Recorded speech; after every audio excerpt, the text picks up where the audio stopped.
So what is it? In the first place, if I split this interval from 1 second to 2 seconds into 100 little trapezoids, there's not a whole lot of curvature in any of them, right? Because they don't have room to change direction by much. You know, there's a little curvature, but in a hundredth of a unit, you're not even going to be able to see it with a good diagram, okay? If you enlarged any one of these trapezoids, you would not see any curvature. But there is a little bit. You just can't see it, okay? But there's very little, and it should be clear that the areas of these trapezoids are much closer to the actual area under the curve than, say, the area of this trapezoid, because this trapezoid is an approximation to a curve that does something very much like this. And it looks like there's at least a 10% difference between the area under this curve and the overestimate we get by the linear approximation. Now, when we get down to this much thinner trapezoid, it's much harder to see the discrepancy between the straight line and the curve. It'd be a very small sliver, okay? And probably not more than 1 or 2% of the total area. Maybe you can figure out what percent. I just divide this into 2 trapezoids and see what the difference between this area is and the area of the 2 trapezoids. That thing I asked you to do about 2 weeks ago. Remember? That I want you to go back and do at some point, if you haven't, because I think everybody kind of got lost on about the second or third question, okay? It's not hard to do.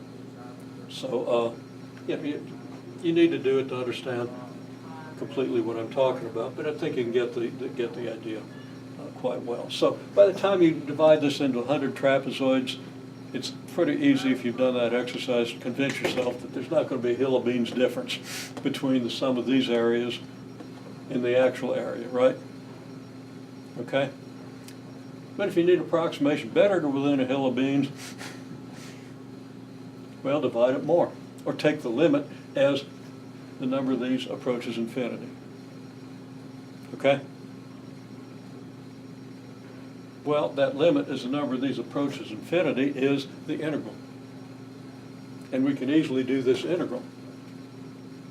Okay? So,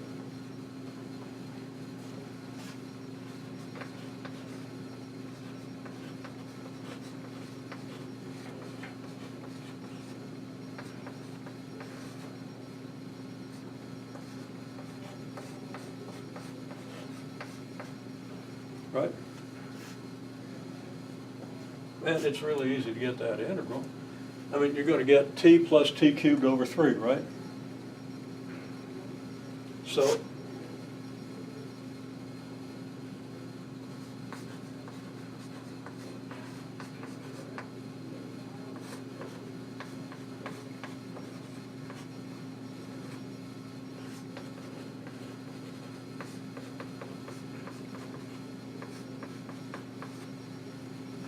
that's what it is.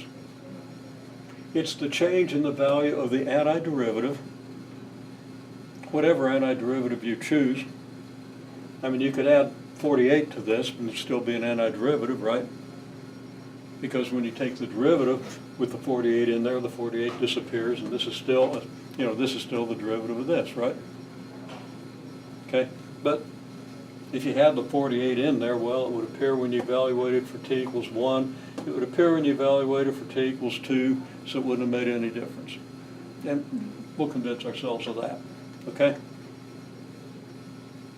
So, I'm not sure I've used this notation. Have you seen it before? Notation of a definite integral?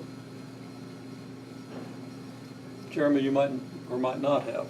Remember, your first semester courses had different emphasis and different coverage, but they all covered the basic idea of integration, because you're doing fine with that. Okay? So, this is called a definite integral, and to evaluate it, you just find the antiderivative evaluate it here, evaluate it here, and then find out how much it changed. Now, that's not usually the way it's stated, and that's not the way it's probably stated in your book, but it's the way I like to state it. Your book gives you a formula instead of saying it's just a change in the antiderivative. It gives you formulas in terms of capital F's and little f's. I like to teach meanings rather than formulas, but the formula's a good one, okay? So whichever way you do it, that's what it means, okay? So if we find this change, you get the exact value of the area under the curve. So how about we work that out? What do you get when you work this out?